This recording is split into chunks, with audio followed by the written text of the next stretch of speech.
আসসালামু আলাইকুম সবাইকে। আশা করি সবাই অনেক অনেক ভালো আছো। সবাইকে আমন্ত্রণ জানাচ্ছি আমাদের quick online school presents SSC free full কোর্সে তোমাদের এখানে আজকে আমাদের হায়ার ম্যাথ ক্লাসের সূচনা হবে। সো আমাকে একটু সবাই জানাও যে আমার কথা কি পরিষ্কার শোনা যাচ্ছে নাকি, কিংবা বোর্ডটা কি পরিষ্কার দেখা যাচ্ছে কিনা, আমাকে একটু তোমরা কমেন্টে জানাও। আর আর তোমরা একটু জানিয়ে দাও তোমরা কে কোথা থেকে আসলে আজকের ক্লাসে জয়েন করেছো।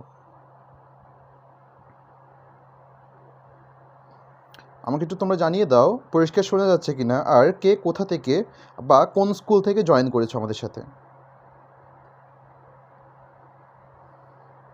ওয়ালাইকুম আসসালাম।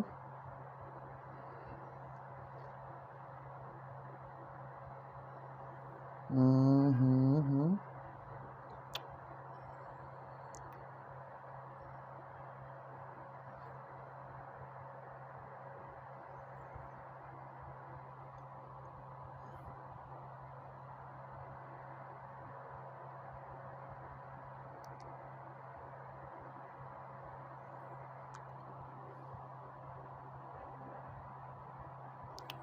আমি একটু কনফার্মেশন পাইলে আমি জাস্ট শুরু করে দিব আজকে একটু।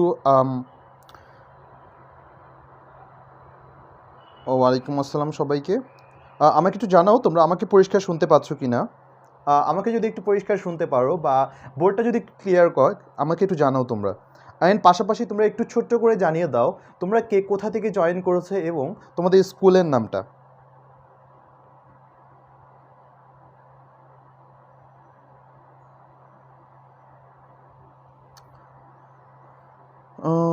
হুম হুম।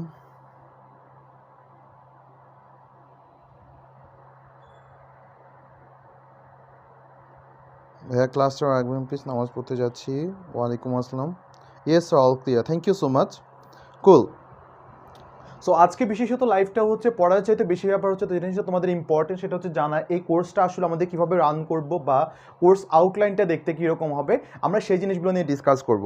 সো আজকে যেহেতু হায়ার ম্যাথ ক্লাস হবে বা হায়ার ম্যাথ ক্লাসের আমরা কীভাবে প্রত্যেকটা ক্লাস কন্ডাক্ট করব বা এই কোর্সের আউটলাইনটা কী হবে, অ্যান্ড সেটা নিয়ে আমি প্রথমত কিছু কথাবার্তা বলবো। সো ফার্স্ট থিং ফার্স্ট, আমরা যে জিনিসটা বলবো সেটা হচ্ছে কোর্স আউটলাইন। আমরা এই যে প্যাটার্নটা আমরা দেখাচ্ছি, এই প্যাটার্নটা আমরা প্রত্যেকটা চ্যাপ্টারের ক্ষেত্রে আমরা ইমপ্লিমেন্ট করব। অ্যান্ড এর পাশাপাশি আমাদের কিছু যেমন কাজ থাকবে, তোমাদের স্পেসিফিক কিছু কাজ থাকবে, সেই কাজগুলো তোমাদেরকে করতে হবে। আর তার আগে বলে রাখি, আমরা কুইক অনলাইন স্কুল থেকে এসএসসির কমপ্লিট কোর্স, সায়েন্সের যতগুলো সাবজেক্ট আছে, সো সায়েন্সের সাবজেক্টগুলো কমপ্লিট কোর্সটা তোমাদেরকে আমরা ফ্রিতে প্রোভাইড করব। অ্যান্ড কমপ্লিট যে হোলসাম প্যাকেজ, রাইট, যত কিছু দরকার হয় ইভেন এক্সামটা পর্যন্ত আমরা নেব ইনশাল্লাহ। সো এটা হচ্ছে যে এসএসসি 22 অ্যান্ড 23 ব্যাচের জন্য যারা যারা আছো সবাইকে তোমরা মেনশন করে দাও অ্যান্ড এই ভিডিওটা শেয়ার করে দাও, যাতে তারা জানতে পারে যে আমাদের কোর্সটা আমাদের এখানে এখানে পড়ানো হচ্ছে। বা অনেকে হয়তো বা তোমাদের আশেপাশে ফ্রেন্ডই আছে, তারা জানে না, তাদেরকে তোমাদের জানিয়ে দেওয়া দায়িত্ব কিন্তু তোমাদেরই। সো আমি শুরু করি। আমাদের ফার্স্ট আমাদের হায়ার ম্যাথের ক্ষেত্রে আমি যে জিনিসটা সবার আগে প্রিফার করি সেটা হচ্ছে theories. Theories are the skeleton of mathematics, বা আমরা যখন বলি আমাদের, এটা আমি সবসময় আমার সব স্টুডেন্টদেরকে বলি, সেটা হচ্ছে এই যে আমার যে বডিটা বা একটা হিউম্যান বডির দুইটা পার্ট থাকে স্পেসিফিক্যালি, রাইট। সো একটা পার্ট থাকে নর্মালি হচ্ছে অর্গানগুলো তো থাকে, রাইট। আমরা যদি দুইটা ভাগ করি, সো একটা থাকে আমাদের ফ্লেশ বা মাংস, আর এটা থাকে আমাদের স্কেলিটন। সো ফ্লেশগুলো তো নর্মালি দেখা যাচ্ছে যে আমরা যেভাবে আছি সেভাবে, কিন্তু যে স্কেলিটনটা আছে সেটা আমাদেরকে কী করে, এই যে স্ট্রাকচারটা সেটা ধরে রাখতে সাহায্য করে। এত সুন্দর গঠন, এত সুন্দর দেখতে প্রত্যেকটা জিনিস কিন্তু মানে একদম অপ্রয়োজনীয় হয়ে যেত যদি আমাদের এই স্কেলিটনটা না থাকতো। আমরা দেখি একটা হাড় ভেঙে গেলে আমাদের কী অবস্থা হয়, বা যখন দেখা যাচ্ছে কারো কোনো দুর্ঘটনা হয় তখন আমাদের কী অবস্থা হয়। এই যে বেসিক বা সবসময় বলা হয় থিওরিজ, এই theories are the specific that skeleton of mathematics. তো এই থিওরিগুলো আমরা সবার আগে আলোচনা করব প্রত্যেকটা চ্যাপ্টারের শুরুতে। প্রত্যেকটা থিওরিজ আমরা না বুঝে যাব না, এক। দুই, আমরা ওই থিওরি অনুযায়ী ম্যাথমেটিক্যাল প্রবলেম কীভাবে আসতে পারে ওই জিনিসগুলো আমরা আগে বইয়ের ম্যাথ দেখার আগে আমরা এগুলো প্র্যাকটিস করব। তাতে করে হবে কি, ওই থিওরিগুলো আমরা রিলেট করতে পারবো যে না আসলে এটা পড়লাম, প্রশ্নে কেমন আসতে পারে, নিজেদের মধ্যে একটা ব্রেন স্টর্মিং হয়ে যাবে। থার্ড, বইয়ের সকল math, I repeat, every specific math আমরা সলভ করে যাব। অ্যান্ড ফোর্থ, এটার পর একটা এক্সাম হবে। বাট তোমরা আমাকে একটু বলো এই চারটা পয়েন্টের মধ্যে প্রত্যেকটা পয়েন্ট কি তোমরা বুঝতে পেরেছো কিনা। আমাকে একটু বলো তোমরা যে 4টা পয়েন্টের মধ্যে প্রত্যেকটা পয়েন্ট তোমরা কি বুঝতে পেরেছো কিনা।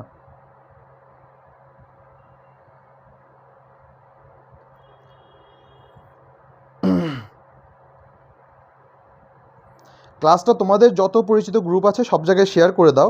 আমি এখনও ক্লাসটা শুরু করিনি।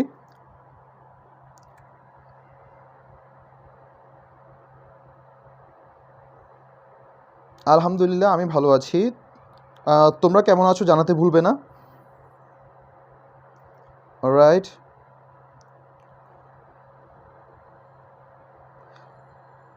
অলরাইট, আমি এজিউম করে নিচ্ছি যে তোমরা বুঝতে পেরেছো। কুল। এরপরে এই কোর্স শুরু করার আগে তোমাদের 3টে শপথ করতে হবে। ওথ বা শপথ কি? এক নম্বর শপথ যে তোমরা না বুঝে কোনো কিছু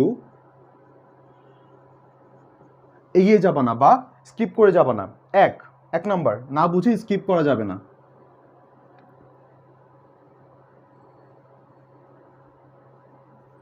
আর দুই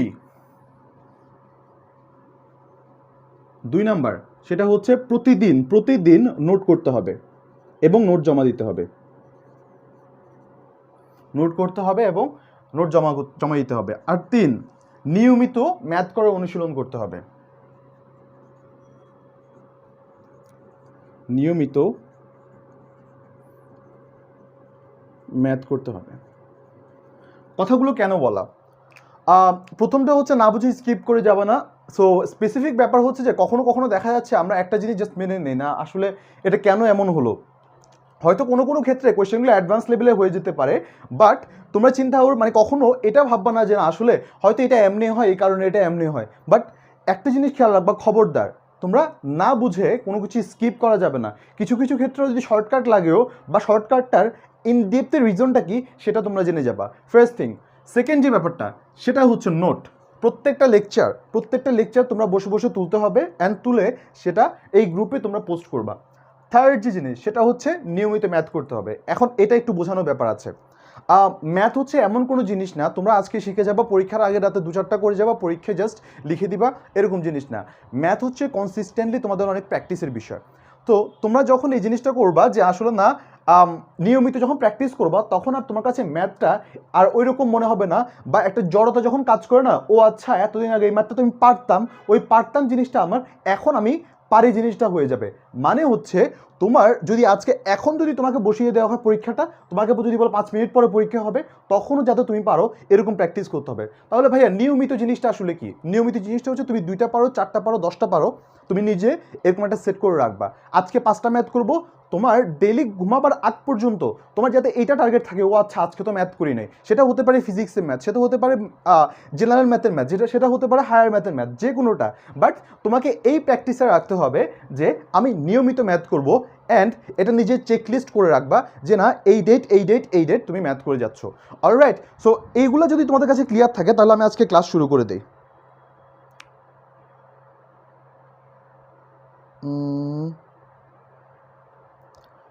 এই ব্যাপারগুলো যদি প্রত্যেকটা যদি ক্লিয়ার থাকে আমাকে একটু জানাও।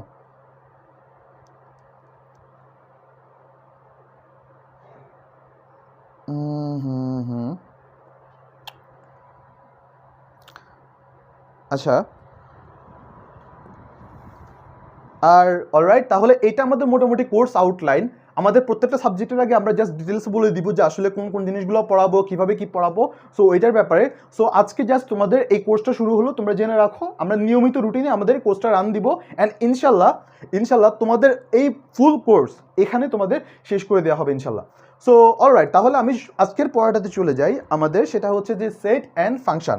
খুব ছোটোখাটো ডিসকাশন করলেও খুব বেসিক জিনিসপাতি নিয়ে আজকে কথা বলা হবে।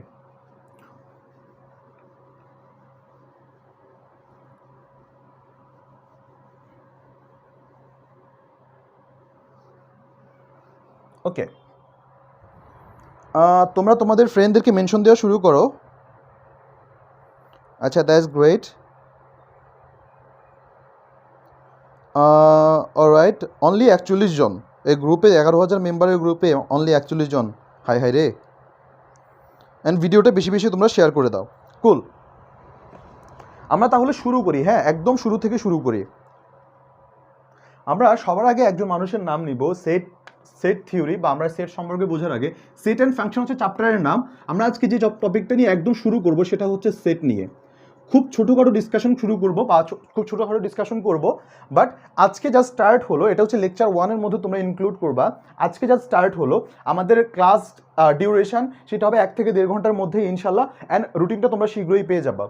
সো ফার্স্ট থিং ফার্স্ট, আমরা সেট বলতে কি বুঝি সেটা জানার আগে আমরা আগে একটা একজন মানুষের নাম, একজন জার্মান মানুষের নাম আমি মনে করব, সেটা হচ্ছে যে আমাদের জর্জ ক্যান্টর।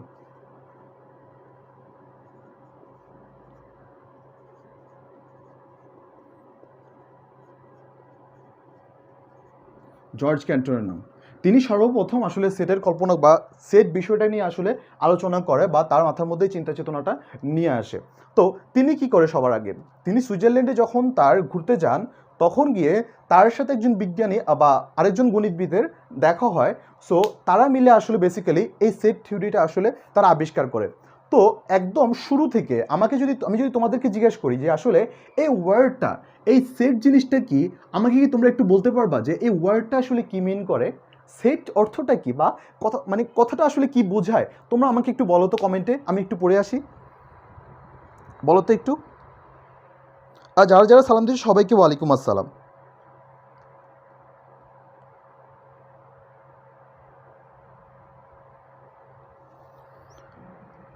হ্যাঁ হ্যাঁ হ্যাঁ, ওকে। সো আমরা তাহলে দেখি আসলে সেট ওয়ার্ডটা কি। কেউ বলছে না কেন, আজব, কেউ কি জানে না নাকি?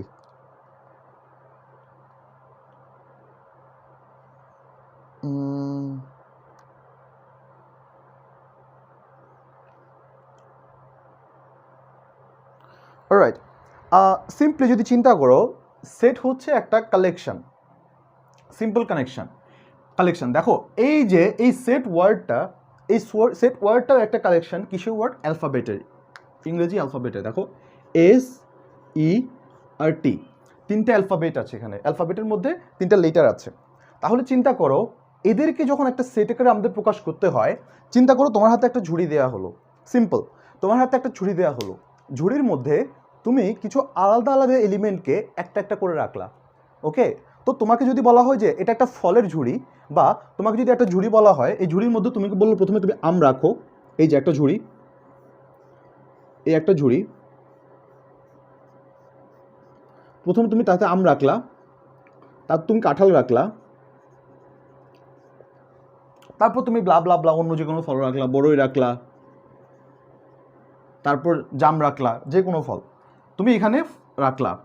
তাহলে তুমি আমাকে একটু বলো তো, এই ঝুড়িটা কেউ যদি এসে তোমাকে জিজ্ঞেস করে ঝুড়ির ভিতর কি আছে বা এটা কিসের ঝুড়ি, তুমি আমাকে বলো তো আসলে তোমরা কি উত্তর দিবা? খুব সিম্পল, তুমি কি বলবা? এটা একটা ফলের ঝুড়ি। যদি আমি বলি যে এটার মধ্যে শুধুমাত্র আম আছে অনেকগুলো এই ঝুড়ির মধ্যে, তখন তোমার আনসারটা কি হবে? এটা একটা আমের ঝুড়ি। সো তাহলে আমরা দেখতে পাচ্ছি কি, এই একটা ঝুড়িকে আমরা কখন বলতেছি এটা একটা কালেকশন, কিসের কালেকশন? ফলের কালেকশন। এটা কিসের কালেকশন? একটা আমের কালেকশন হতে পারে এই পুরো ঝুড়িটা। এখন ম্যাথমেটিক্যালি এই ঝুড়িকে আমরা যদি রিপ্রেজেন্ট করতে চাই, বা ম্যাথমেটিক্যালি এই ঝুড়িটাকে যদি আমরা আনতে চাই, তাহলে আমাদের কনসেপ্টগুলো আসবে এরকম যে এটাও একটা ঝুড়ি। এখন আমরা এই ঝুড়িটাকে প্রকাশ করবো, দেখো তো ঝুড়ি কীভাবে আঁকতাম, এই পাশে একটা দাগ দিতাম, এই পাশে একটা দাগ দিতাম, তখন হচ্ছে নিচে দিয়ে একটা দাগ দিতাম না? সো এই নিচের দাগ লাগবে না, আমরা দুই পাশে দুইটা বাউন্ড দিয়ে আমরা এটাকে প্রকাশ করবো যেভাবে, এবং প্রত্যেকটা উপাদানকে এভাবে প্রকাশ করবো, এই যে একটা একটা করে কমা দিয়ে। হ্যাঁ, একটা এস আছে, একটা ই আছে, একটা টি আছে।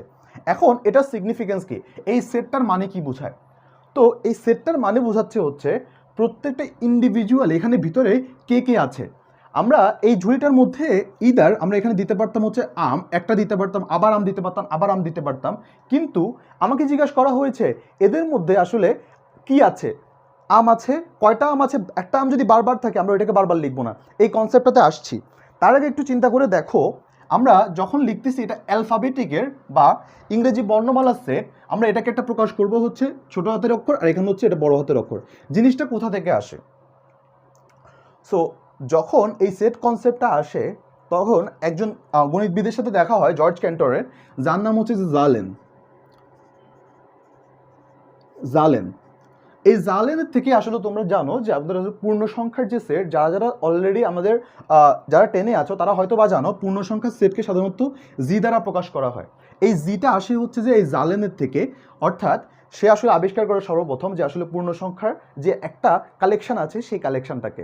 কিন্তু এই জালেন আসলে তারপর তার সাহায্য নিয়ে বা তার সাথে কথাবার্তা বলে নেগোশিয়েট করে সর্বপ্রথম সেটের কনসেপ্টটা নিয়ে আসে, যাকে সাধারণত বলা হয় এম ইকুয়াল টু ছোট হাতের এম, এটা দ্বারা একদম সবার আগে এই সেটটা দ্বারা প্রকাশ করা হয়।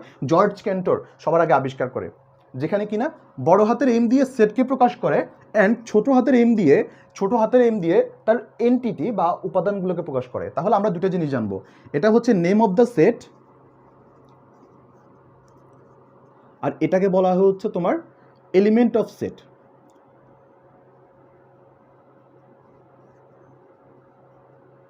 এটাকে বলা হয় নেম অফ দ্য সেট, এটাকে বলা হয় element of set. My dear student, তোমরা একটু দেখো এটা কি তোমরা বুঝতে পারছো কিনা, যে মানে আসলে কি বোঝাতে চাচ্ছি বা কোন জিনিসগুলো এখানে ঘটতেছে। সেট কাকে বলে, তাহলে তোমরা কি সংজ্ঞাটা বুঝতে পেরেছো কিনা? ভৌত জগতের বিচ্ছিন্ন প্রতিটি বাস্তব উপাদানের সংগ্রহকে, ভৌত জগতের সুসংগঠিত যে কোনো একটা সংগ্রহকে সাধারণত আমরা বলতে পারি কি একটা সেট। তাহলে সেটের কনসেপ্টটা এখানে কোথা থেকে আসতেছে? যখন আমরা বলছি এটা হচ্ছে অ্যালফাবেট বা লেটারগুলো, দেখো এটা আলাদা আলাদা, এদের এগুলো একটা সেট থেকে আমরা প্রকাশ করতেছি, এই ধরনের এগুলোকে কি বলা হয়? আমাদের অ্যালফাবেটিক বা লেটারের সেট। এই কনসেপ্টগুলো কি তোমরা বুঝতে পেরেছো কিনা, যেখানে কিনা আমরা এম দ্বারা একটা ক্যাপিটাল এম দ্বারা একটা সেটকে প্রকাশ করছি অ্যান্ড স্মল এম হচ্ছে যে one of the elements of that particular set. তোমরা কি বুঝতে পেরেছো কিনা আমাকে একটু জানাও।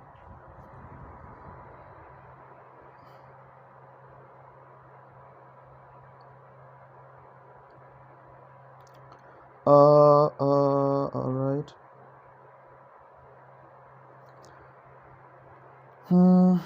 তোমরা একটু রেসপন্স করো।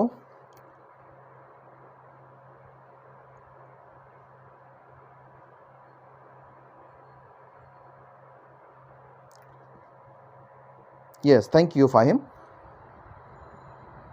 Cool. তাহলে let's move on to the next particular topic.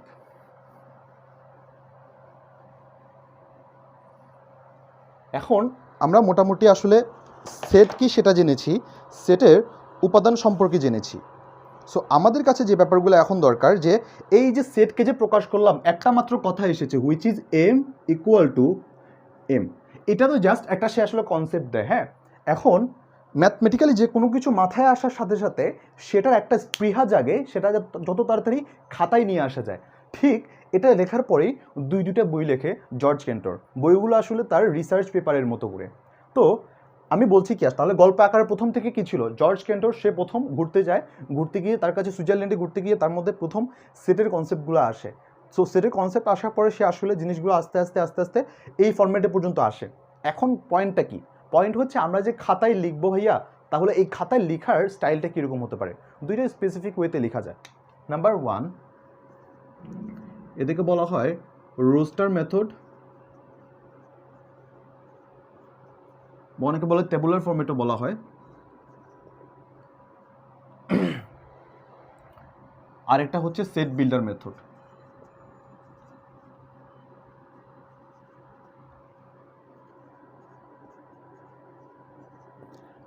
একটা হচ্ছে রোস্টার মেথড আর একটা হচ্ছে সেট বিল্ডার মেথড। রোস্টার মেথডটা কি আসলে? এটা হচ্ছে যে সিম্পল, এটাকে বলা হয় তালিকা পদ্ধতি।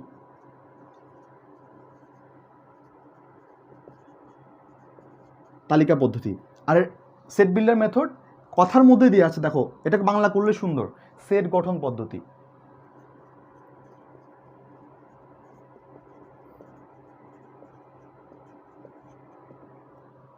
এতক্ষণ ভাইয়া তাহলে সেটেড বুঝাইলেন, এখন এই জিনিসগুলো কিভাবে বুঝবো? সিম্পল চিন্তা করো, তোমাদের ইমন ভাইয়ার আমি পরিবারকে নিয়ে আমি কথাবার্তা বলবো। এখন দেখো ইমন ভাইয়া বড় হয়েছে, এখন ইমন ভাইয়ার পরিবার দেখো, আমি যদি লিখি যে ইমনের পরিবার একটা সেট, ইমনের পরিবার একটা সেট, সেটের নাম দিলাম আমি এফ, ফ্যামিলি। সো এখানের মধ্যে কে কে থাকতে পারে বলো তো? ইমন নিজে, ইমন নিজে, আর কে থাকতে পারে? তোমাদের ভাবি, আমারও ভাবি। আচ্ছা আমি লিখতে পারি তাহলে, আমরাও লিখি, সবার ভাবি যেহেতু, ভাবি লিখি, আমাদের ভাবি, ইমন নিজে, আমাদের ভাবি, তারপর বাচ্চা কাচ্চা থাকবে ইমনের। সো ইমনের কি বলা হয়, বেবি নাম্বার 1 আর বেবি 2। সো ছোটোখাটো পরিবার, সুখী পরিবার, এই দুজনই থাকো। এখন এবার চিন্তা করো, এটাকে যে আমি লিখেছি, ওকে, এটাকে যে আমি লিখেছি, তার দেখো 4টে স্পেসিফিক মানুষকে আমি দেখো তো লিস্ট আকারে লিখে দিয়েছি না, এমনি সিম্পলি এই ইমন, ইমনের ভাবি, ইমনের বেবি নাম্বার 1, বেবি নাম্বার 2 আমরা লিখে দিয়েছি না। এই যে সিস্টেমটা, এই সিস্টেমকে সাধারণত বলা হয় তালিকা পদ্ধতি। হ্যাঁ, কে কি বলতেছে? হ্যাঁ, আমাদের ভাতিজা হতে পারে। আচ্ছা ঠিক আছে, অলরাইট। আচ্ছা হ্যাঁ, ভাতিজাই লিখি, এটা ভালো হয়, ভালো শোনায়। ভাবি হলে ভাতিজা, কেউ আবার ভাতিজারা ডাইকো না আবার, তাহলে উইয়ার্ড শোনাবে। ওকে, ভাতিজা 1 আর ভাতিজা 2, এই দুটো জিনিস আসলে আমাদের হতে পারে। কিন্তু দেখো তো, আমি নর্মালি যদি বলি এখন ভাতিজা টাতিজা কেউ নাই, জাস্ট ইমন আর ভাবি, এটা কি একটা সেট হতে পারে না? এটা নিজেরও একটা সেট হতে পারে না? আমরা আগে ছোট সেটটা রাখি, পরে জাস্ট পরিবার বড় হবে, সমস্যা নেই। এখন দেখো, এই ইমনের পরিবারের যে সেটটা আছে, এই সেটটা কি আমি আরেকটা উপায় লিখতে পারি নাকি? বলো তো, বলো তো। তাহলে আমরা এটাকে আরেকটা উপায় লিখতে পারি কিভাবে? দেখো তো, এফ ইকুয়াল টু আমি লিখতে পারি ইমনের পরিবার,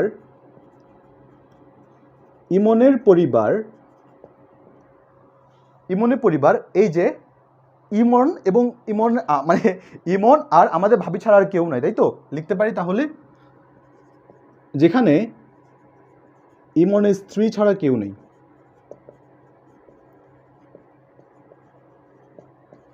এই কথাটা দ্বারা কি বোঝায়? খুব কমপ্লেক্স লাগলেও আমরা এখানে একটা চিহ্ন দিয়েছি।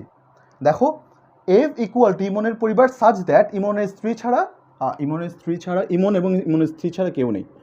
ইমন ও তার স্ত্রী ছাড়া কেউ নেই।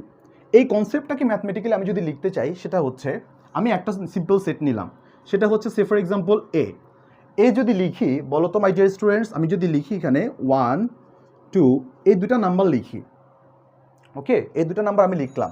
তো এটাকে আসলে কোন পদ্ধতিতে লেখা হয়েছে আমাকে একটু তোমরা কমেন্টে জানাও। যখন এ ইকুয়াল টু 1 2 লিখছি, এটাকে আমি কোন উপায়ে লিখেছি আমাকে একটু জানাও তো।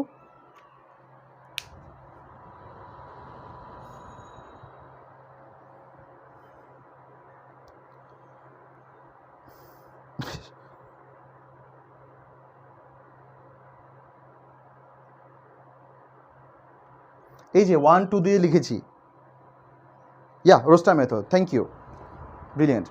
অলরাইট, সো এটাকে আমরা লিখেছি তালিকা পদ্ধতিতে। এখন এটাকে আমি যদি আসলে এই সেট বিল্ডার মেথডে নিতে চাই, সেট বিল্ডার মেথড হচ্ছে একটা স্মার্ট ওয়ে বা একটা সুন্দর পদ্ধতি, যে পদ্ধতির মাধ্যমে আমার এত কষ্ট করে এত জিনিস লেখা লাগবে না। এই জিনিসটাও ফিল করেছিল আসলে ম্যাথমেটিশিয়ানরা। তারা যখন দেখে এই তালিকা পদ্ধতিতে লিখতে গেলে আমাকে যখন বলবে ইয়া এতগুলো নাম্বার, তখন আমার কাছে যে প্যারাটা লাগবে সেটা হচ্ছে এদেরকে ধরে ধরে ধরে ধরে ধরে লিখতে লিখতে লিখতে লিখতে লিখতে লিখতে দেখা যাচ্ছে যে আর্জেন্টিনা একসময় ওয়ার্ল্ড কাপ পেয়ে যাবে, বুঝছো? লিখতে লিখতে লিখতে দেখবা যে এমন সময় আসবে যখন দেখা গেছে আর্জেন্টিনা ওয়ার্ল্ড কাপ নিয়ে গেছে, আমার ইয়া লেখা শেষ হয় নাই, ওই নাম্বারগুলো লেখা শেষ হয় নাই। সো ওই সমস্যা থেকে মুক্তি পেতে গিয়ে তখন তারা এই পদ্ধতিটা আবিষ্কার করে, set builder method, which is আমরা লিখতে পারি এ এমন একটা সেট যেখানে এক্স বিলংস টু এন মানে হচ্ছে ন্যাচারাল নাম্বার, আর এটা মানে সাচ দ্যাট এক্স হচ্ছে কার মধ্যে, একের চেয়ে ছোট, এক বা একের চেয়ে বড়, এবং আর এখানে 2-এর চেয়ে ছোট বা 2-এর সমান। এটা কিভাবে লেখা যায়? এটা একটা শর্ত দিয়ে দিছি, তাহলে এটার স্ট্রাকচারটা দেখতে কেমন, এক্স কার ভিতরে আছে আমি এটা লিখে দিচ্ছি, এটার রিডিংটা কেমন লিখে দাও তোমরা। রিডিংটা কেমন? X belongs to N, x equal A equal to x belongs to N such that x implies in between or lies in between, or তোমরা এটা লিখতে পারো ডিরেক্টলি, এটাই লিখে দিতে পারো এই শর্তটা। দেখো তো এটা কি বোঝা যায় কিনা, এই জিনিসটা বোঝা যায় কিনা। এক্স বিলংস টু এন, এটা কি এভাবে দিবা, এটা হচ্ছে একটা কনভেনশন, ন্যাচারাল নাম্বারদেরকে প্রকাশ করে এটা একটা convention. Alright, N for natural number, এই সেটগুলো আমি ইন্ট্রোডিউস করাবো তোমাদেরকে।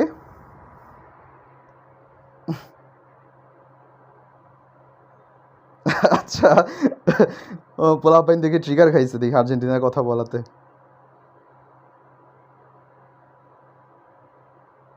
ভাই কোন দলের ফ্যান? ভাই আমি আর্জেন্টিনার ফ্যান এবং একদম মর্মাহত জীবনে কষ্ট আর বাস, আর কষ্ট লাগে না।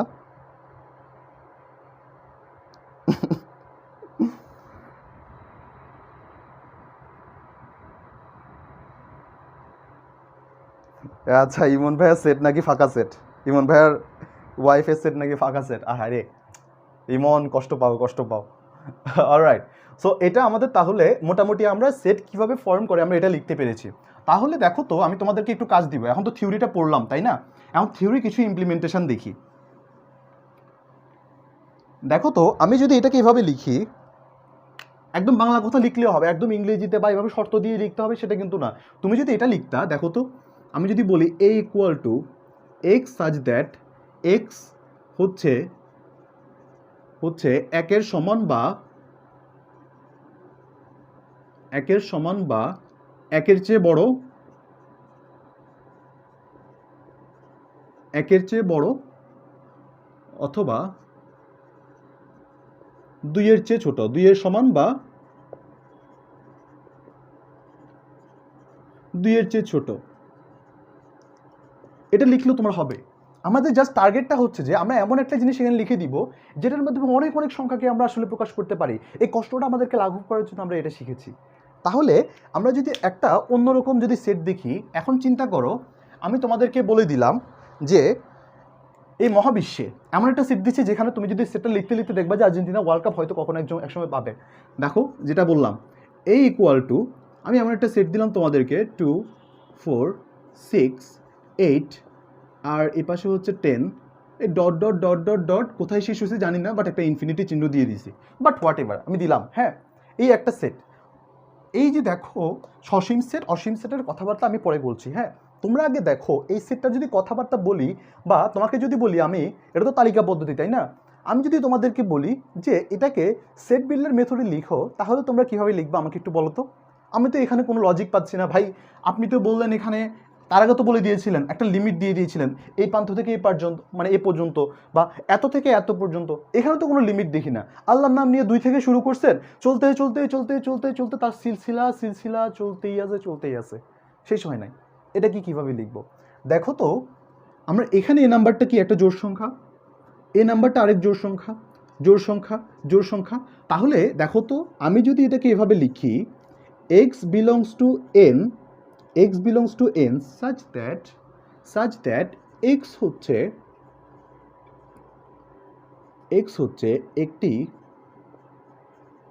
একটি কি সংখ্যা? জোড় সংখ্যা। তাহলে কি আমার খুব বেশি পাপ হবে বলো মাই ডিয়ার স্টুডেন্ট? হবে। এছাড়াও তোমরা এটাকে আরো সুন্দর করে ভাবে লিখতে পারো, x belongs to n such that, এভাবে লেখা যায় x equal to twice n, R n কি যে কোনো পূর্ণ সংখ্যা হিসেবে বলতে পারো, বা আমরা যে কোনো বাস্তব সংখ্যা আমরা লিখে দিছি। হ্যাঁ, এই যে আবার হ্যাঁ এটাকে এভাবে লিখতে পারো, n belongs to এত, তারপর আবার নিচে লিখে দিলে সাইডে দিয়ে n হচ্ছে যে কোনো বাস্তব সংখ্যা। অলরাইট, এভাবে তোমরা লিখতে পারো। সো এই হচ্ছে তাহলে আমাদের মোটামুটি ডিসকাশন। তো এটা কি তোমরা বুঝতে পেরেছো কিনা মাই ডিয়ার স্টুডেন্টস? তোমরা আমাকে একটু বলো। হ্যাঁ, এইটের পড়া আমি বললাম তো একদম মানে শুরু থেকে শুরু করছি। আজকের পড়াটা আমরা যারা দেরিতে জয়েন করেছো তারা একটু ক্লাসের ফার্স্ট যে ডিসকাশনগুলো এগুলো একটু দেখে আইসো, মানে এখন না যদিও, একটু ক্লাস শেষে একটু দেখে নিও, কারণ ওই পার্টটা আমাদের বেশি ইম্পর্টেন্ট। কারণ আমরা পুরো স্ট্রাকচারটা বা আমরা পুরো কোর্সটাকে কীভাবে সাজাবো বা কীভাবে আমরা কমপ্লিট করবো ওই জিনিসগুলো ডিসকাশন করা হয়েছে। আর আমরা একদম বেসিক থেকে শুরু করবো বলেছিলাম। কুল, আই হোপ তোমরা বুঝতে পেরেছো এটা। তাহলে আমি তোমাদেরকে একটা টাস্ক দিব, হচ্ছে দুইটা সেটের তালিকা পদ্ধতি আমি লিখে দিচ্ছি, তোমরা সেট বিল্ডার মেথডে তোমরা লিখে আনবা। সে ফর এক্সাম্পল একটা 5 10 আমরা যেটা লিখতে পারি 15 20 25 অ্যান্ড 30। এই সেটটা যদি আমি দিলাম হচ্ছে আমি সে ফর এক্সাম্পল এ আর বি ইকুয়াল টু এখানে দিতে পারি সে ফর এক্সাম্পল আমি দিতে পারি হচ্ছে 9 81 আর এই পাশে আমি দিতে পারি হচ্ছে 144। ওকে, আচ্ছা আমি আর একটু সুন্দর করে দিই 3 9 125 36 49 আর 64। এই দুটো সেটকে তোমরা হোমওয়ার্কে সুন্দর করে লিখে দিবা কিভাবে আমরা সেট বিল্ডিং মেথডে আমরা লিখতে পারি। ওকে, যদি আমরা লিখতে পারি তখন দেখবা যে আমাদের কাছে এই প্রসেসটা আর কখনো আমাদের কাছে কোনো টাফ লাগবে না। অলরাইট, আমরা আজকে এরপরে যে ডিসকাশনটা করব, বলেছিলাম আজকের ক্লাসটা খুব বেশি বড় হবে না। আচ্ছা কে কী বলছে একটু পড়ে নেই। আচ্ছা কুল,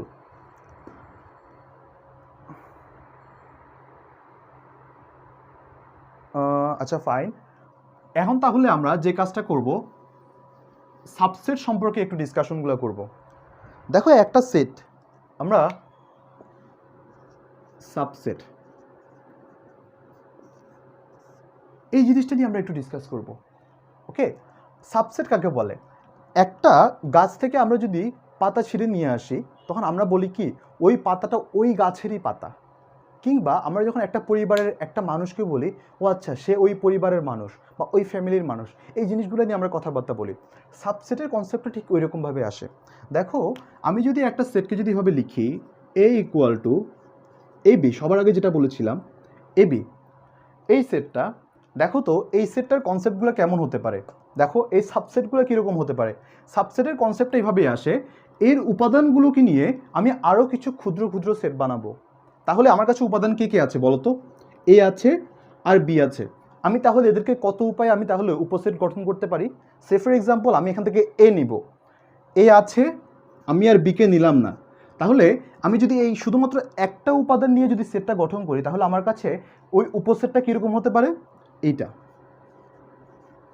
একটা। ওকে, তারপর আমি বলি এ সেট থাকবে বি সেট, আমি এই যে একটা সেট নিব, এ থাকবে না এখন বি থাকবে। ওকে, তাহলে আমি যদি বলি এ থাকবে না যদি বি থাকে তাহলে আমার কাছে কেমন আসতে পারে যে এ নাই বাট বি আছে। তাহলে এই ক্ষেত্রে আমার সেটটা কেমন হয়, এটা এটা তা যদি হয়, এরপর আমি বলি এবার আমার কাছে এও থাকবে আমার কাছে বিও থাকবে, এও থাকবে আমার কাছে বিও থাকবে। যদি দুইটাই থাকে তো সেক্ষেত্রে আমার কাছে দেখতে কীরকম হতে পারে বলো তো? আমার কাছে এও যদি থাকে বিও যদি থাকে আমি এদেরকে এভাবে প্রকাশ করতে পারি। অলরাইট, এটা একটা। তারপর আরেকটা সেট আমার যদি হয়, আমি বললাম যে আমি এখন বললাম না এতটাই স্বৈরাচারী, আমি বললাম কেউ থাকবে না এখানে, আমার কাছে যে সেটটা দিব এখানে কেউ থাকবে না। যদি কেউ না থাকে এই যে আমাদের শূন্য সেটটা আমরা এটাকে এভাবে প্রকাশ করতে পারি, ভিতরে কেউ নাই, অথবা একটা শূন্য দিয়ে তাকে কেটে দিতে পারি। অলরাইট, সো এভাবে আমরা প্রকাশ করতে পারি এই দুটা ওয়েতে অর এই ওয়েতে। এটা হচ্ছে আমাদের বেসিক কনসেপ্ট, এই সেটগুলো নিয়ে উপসেটগুলোকে গ্রহণ করা। তাহলে এটাকে আমরা কিভাবে বলতে পারি, এদেরকে আমি নাম দিতে পারি যে কোনোটা, এটাকে দিলাম হচ্ছে বি, এটাকে দিলাম সি, এটাকে দিলাম ডি, এটাকে দিলাম ই। ই এরা প্রত্যেকটাই এর থেকে আগত সেট। দেখো এ থেকে আগত সেট, বি এ থেকে আগত, সি এ থেকে আগত, ডি এ থেকে আগত, ইও এ থেকে আগত। তাহলে এদের ক্ষেত্রে যে সেটটা আমি বলবো সেটা হচ্ছে এদের সাবসেট বা উপসেট। এই কথাটুকু কে কে বুঝতে পেরেছো আমাকে একটু জানো, এই কথাটুকু কে কে বুঝতে পেরেছো আমাকে একটু জানো।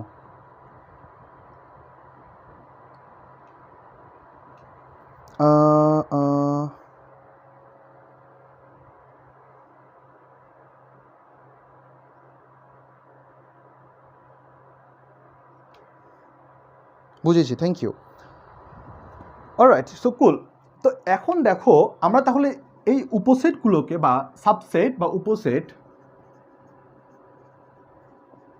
উপসেট এদেরকে আমি কিভাবে প্রকাশ করতে পারি। এদেরকে প্রকাশ করার উপরই হচ্ছে যে বিকে আমি যদি বলি হচ্ছে এর একটা সাবসেট, এটাকে আমি এভাবে প্রকাশ করব, B is a subset of A, B is a subset of A. তখন আমি তাহলে এখানে এটাও বলতে পারি, হ্যাঁ সিও ভাইয়া একটা সাবসেট অফ এ, অবশ্যই।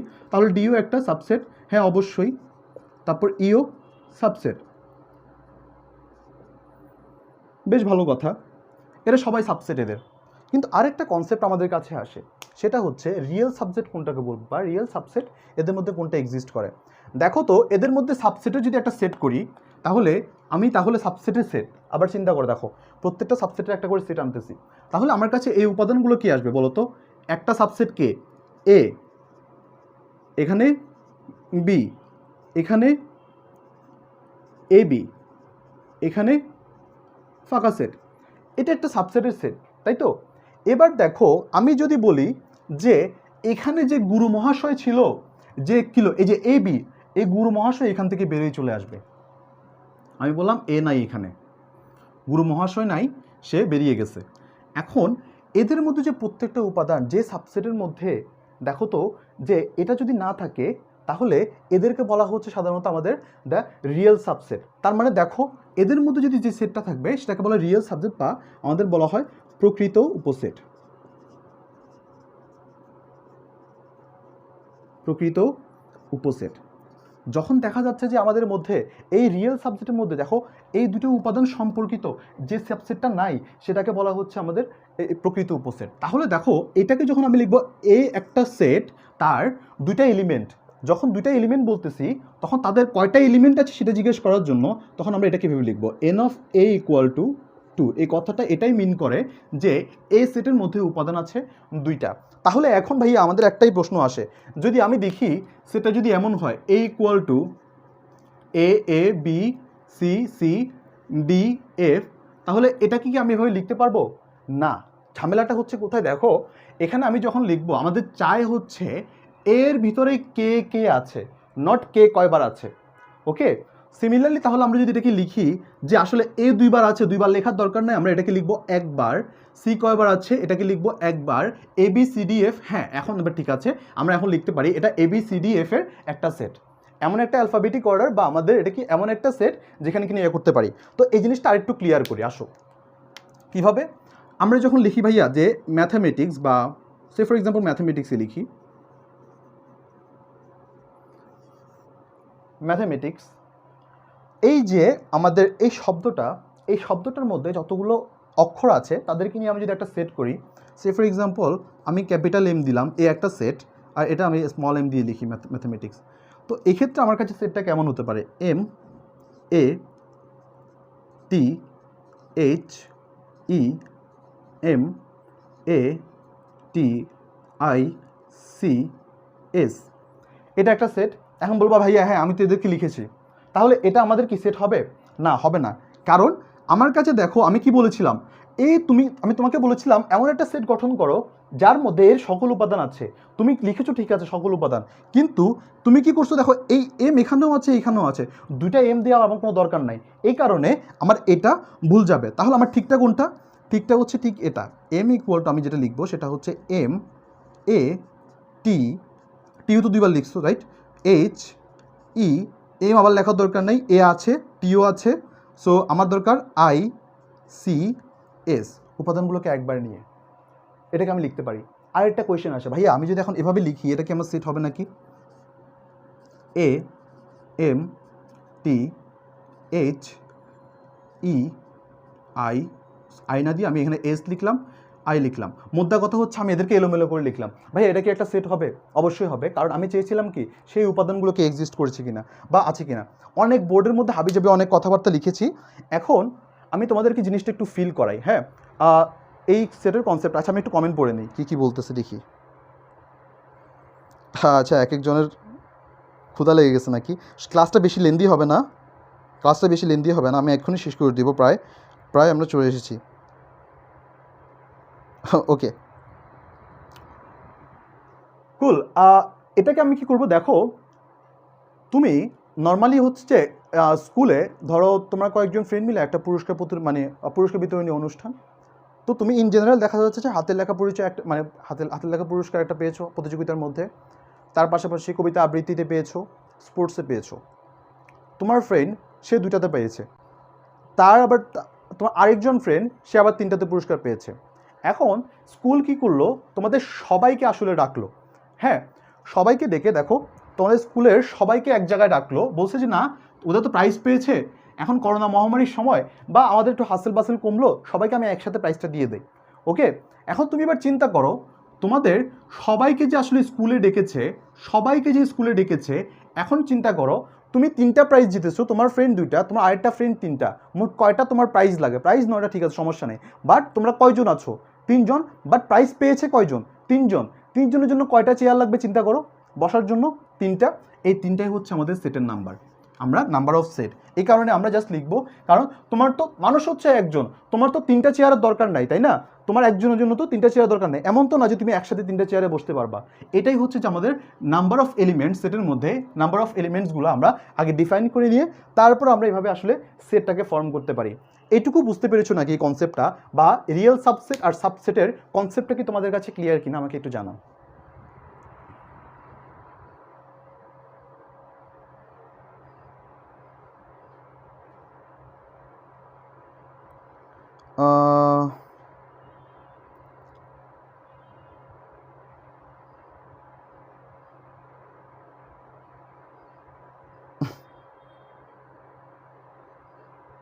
আমাকে একটু জানাও তোমরা বুঝতে পেরেছো কিনা। থ্যাংক ইউ, থ্যাংক ইউ, কুল। তাহলে আমরা যদি একটা সুন্দর মতো, তাহলে আমরা একটা সুন্দর যদি আমাদের ডেফিনেশন চাই, তাহলে আমরা কি লিখতে পারি? ভাইয়া সাবসেট তো বুঝলাম, এখন আমরা রিয়েল সাবসেটকে কিভাবে লিখবো? সাবসেটকে তো প্রকাশ করলাম যে এই চিহ্ন দ্বারা প্রকাশ করা যায়, রিয়েল সাবসেট নিয়ে একটু কথাবার্তা বলি। রিয়েল সাবসেটকে প্রকাশ করার জন্য এই যে সাইনটা, এটা ইউজ করা হয়, আবার নিচে যে একটা দাগ আছে আমরা ইদার এটাকে কেটে দিতে পারি। এটা একটা সাইন, ইন্টারন্যাশনালি কনভেনশন ওয়েতে এটা রাইট, বাট আমরা আমাদের বইতে যেটা লেখা আছে সেই ওয়েতে আমরা এটা লিখতে পারি, জাস্ট আর কিছু দরকার নেই, এটা দিয়ে আমরা প্রকাশ করতে পারি। এই দুইটা ওয়েতে যে কোনোটাতে করা যায়, যেহেতু আমাদের বইতে এটা আছে, এটা ইউজ করাটা আমি প্রেফার করব। ওকে, এই দুইটা ওয়েতে আমরা প্রকাশ করতে পারি যে রিয়েল সাবসেটগুলোকে। তাহলে রিয়েল সাবসেটের আসল সংজ্ঞাটা কি? আমরা দেখো যখন বলেছিলাম এর সাবসেটগুলো কয়টা হতে পারে? 4টা। আমি শক্তি জেড এই কনসেপ্টগুলো পরের দিন আমি আনবো। সো এটা রিয়েল সাবসেট, এর নর্মাল সাবসেট কয়টা হয়? 4টা। আমি বলছিলাম এটাকে যদি আমি নিয়ে আসি তাহলে তার উপাদান সংখ্যা কয়টা হয়? দেখো তো, একটা হয়ে যাবে, বাকি আর কে থাকে বলো তো? এ থাকে সাবসেট, বি থাকে, আর নাইসেট থাকে। নাইসেট মানে হচ্ছে যে ফাঁকা সেট যেটা, ওইটা। তো এদের মধ্যে দেখো তো প্রত্যেকটাতে উপাদান সংখ্যা এখানে কয়টা ছিল? 2টা। এর উপাদান সংখ্যা কয়টা? একটা, একটা, একটা। তাহলে এই যে যে একটা একটা করে উপাদান সংখ্যা নাই হয়ে গেছে, এই সাবসেটটাকে বলবো আমরা সাধারণত এরা রিয়েল সাবসেট বা প্রকৃত উপসেট। তার মানে কি, এ দাদা মহাশয় চলে গেলে 2টা সহটা যে সেট সাবসেটে ছিল তাকে আমি যদি বাদ দিয়ে দিই, আমার কাছে যে বাকিগুলো থাকে এদের প্রত্যেককে আমি সাধারণত বলবো কি এরা একটা প্রকৃত উপসেট। তার মানে প্রকৃত উপসেট কারা? এই যে আমি কি বলেছিলাম, এই যে বি, সি অ্যান্ড ডি, এটা আমাদের বইতে লেখা নাই যে আসলে আমি একটা কেন বাদ দিব বা আমার কাছে একটা উপাদান সংখ্যা কেন কম থাকে। আমি এই কাজটাই করি, এই যে যে দাদা মহাশয় ছিল একে বাদ দিয়ে দিলেই আমার উপসেটগুলো প্রকৃত উপসেট হয়। পরিবারের সদস্য আর পরিবারের এমন সদস্য যারা কিনা ওই দাদার সন্তান, বা ধরো একটা পরিবারের মধ্যে দাদা আছে, দাদার ধরো তোমার দাদা, দাদার পরে তোমার পিতা, পিতার পরে তোমরা ভাই বোন যা যা আছো তা, যদি এই পরিবারটা এমন হয় যে দাদাকে সহ পুরো পরিবার, তার মানে কি তারা এক একটা উপাদান সদস্য। যদি এমন সদস্যদের তুমি চাও যারা কিন্তু তোমার দাদার সন্তান, তাহলে দিন শেষে দেখবো তাহলে হায়ারকিটা কিভাবে আসে, ওরা হচ্ছে যে প্রকৃত উপসেট। তার মানে কি, তোমার ওই পরিবারের এমন সদস্য যারা কিন্তু দাদার থেকে আসে, তুমি দাদাকে এক্সক্লুড করে দিলা। ওকে, তাহলে এই কনসেপ্টটা এখানে তাহলে আমরা কি লিখতে পারি? বি হচ্ছে এখানে আমাদের এ এর রিয়েল সাবসেট, আমি এখানে লিখতে পারি সি হচ্ছে আমার রিয়েল সাবসেট, আমি এখানে লিখতে পারি ডি হচ্ছে আমার রিয়েল সাবসেট, কারণ আমার এদের মধ্যে আসলে একটা উপাদান সংখ্যা কম আছে। তাহলে আমরা কি লিখতে পারি? আসলে রিয়েল সাবসেট হচ্ছে সেই সকল উপসেট, বা আমাদের প্রকৃত উপসেট হচ্ছে সেই সকল উপসেট যাদেরকে দিয়ে আমরা সাধারণত দেখতে পাই উপাদান সংখ্যা মূল যে সেটটা ছিল তার থেকে একটা কম। কথা কি ক্লিয়ার? যদি হয় আরেকটা নাম আছে আমাদের রিয়েল সাবসেট বা প্রকৃত উপসেটের, তোমরা লিখে নিতে পারো, সেটা হচ্ছে যে প্রপার সাবসেট। Proper subset. দেখো তো মাই ডিয়ার স্টুডেন্টস, তোমরা কথাগুলো ক্যাচ করতে পারো কি না? হ্যাঁ, তোমরা আমাকে একটু বলো তো কথাগুলো কি বোঝা গেছে কিনা, বা পুরো ব্যাপারটা কি বুঝতে পেরেছো কিনা?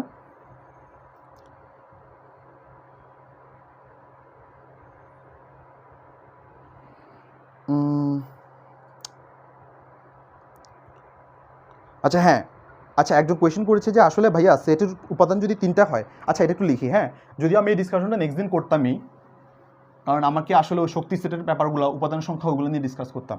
দেখো যদি 3টা হয় ব্যাপারটা আরও মজাদার, এ আর বি অ্যান্ড সি। ওকে, আমি এ বি এর ক্ষেত্রে কি বলেছিলাম, এ আছে বি নেই। এখন সিকে তো আমি পরে আনতেছি, আরেকটা কি হতে পারে, এ নেই বি আছে, এ আছে বি আছে, কোনোটাই নেই, এটা তো হতে পারে তাই না? এখন আমি একটা কাজ করি, সবগুলো তো আমরা একটাতেও সি নাই, একটাতেও সি নাই। আবার সিমিলার জিনিস আমি আবার নিচে লিখলাম, এ আছে বি নাই, বি নাই, সরি এ আছে বি নাই, এ নাই বি আছে, দুইটাই আছে আমার কাছে, তারপর আমার কাছে কেউ নাই। এবার আমি কি করলাম, সবগুলোতে আমি সিকে ইনক্লুড করলাম, হ্যাঁ সিও আছে থাকো। এখন এদের পরিচয়টা বা চিত্রায়নটা কেমন হবে, এ আছে আছে, বি আছে আছে, সি তো নাই কোনোটাতেই, এদেরকে এ বি দুইটাই আছে, ফাঁকা সেট। তারপর এ আছে বি আছে, এ আছে সি আছে, এ আছে সি আছে, এবার বি আছে সি আছে, এরপর তিনোটাই আছে, এ বি সি তিনোটাই আছে, তারপর শুধুমাত্র সি আছে। এটাকে আসলে আমি কি বলতে পারি, এরা এক একটা উপসেট, বাট প্রকৃত উপসেটের কথা বলে আমি কি বলেছিলাম, যেটা দাদা ঠাকুর যার একদম সোর্স থাকে। দেখো আমি বলেছিলাম এ বি সি তিনোটা নিয়ে আসলে মূল সেট কোনটা আসে, তাহলে একদম দাদা ঠাকুর কি হবে, এ বি সি। এদেরকে আমি তাহলে এটাকে আমি বাদ দিলাম, এদেরকে যদি বাদ দিতে পারি এরা প্রত্যেকেই হচ্ছে যে এ সেটের প্রকৃত উপসেট। এছাড়া প্রত্যেকটা এমনি নর্মালি উপসেট। এই কনসেপ্টটা কি তোমরা বুঝতে পেরেছো কিনা আমাকে একটু বলো, তাহলে আমি ক্লাসটা এখানেই শেষ করব।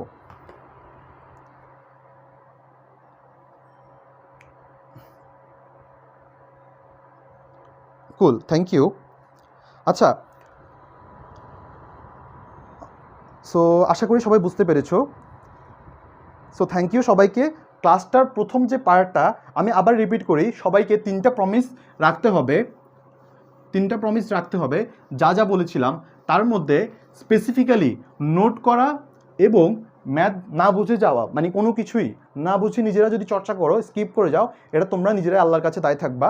এটা তোমরা এটা কখনো করবা না, আমার জাস্ট নিজের প্রেফারেন্স থাকবে যেটা। আর সেকেন্ড যে জিনিস সেটা হচ্ছে নোট করা, জমা দেওয়া এটা। আর থার্ড যে ব্যাপারটা সেটা হচ্ছে যে আমাদের নিয়মিত ম্যাথ করতে হবে, অন্ততপক্ষে আমার ক্লাসের ক্ষেত্রে নিয়মিত ম্যাথ করতে হবে। সো অলরাইট, তাহলে আজকে আমরা তাহলে এখানে রাখি। অনেকেই টায়ার্ড, অনেকের আমাদের নেক্সট লেকচারে তোমাদের দেখা হবে, অনেকে টায়ার্ড হয়তো আগের ক্লাস করে। সো এই কারণে আজকে আর ক্লাস লেন্দি করছি না, আশা করি আমাদের সাথেই থাকবা। অ্যান্ড ভিডিওটা শেয়ার করতে ভুলবা না। So alright, this is all for today. Thank you so much. যারা যারা ক্লাসটা পুরোটা করেছো বা অর্ধেক করেছো, যারা অর্ধেক করেছো তারা আশা করি পুরোটা করে নিবা। অ্যান্ড করোনা মহামারীর সময়ে সবাই নিজের খেয়াল রাখবা আর সুস্থ থাকো নিজেরা, বেশি বেশি নিজেদের যত্ন নাও। তো এই ছিল মোটামুটি আজকের ক্লাস। সবাইকে অনেক অনেক ধন্যবাদ। তো আসসালামু আলাইকুম, সবাই অনেক অনেক বেশি ভালো থাকো, সুস্থ থাকো। আল্লাহ হাফেজ।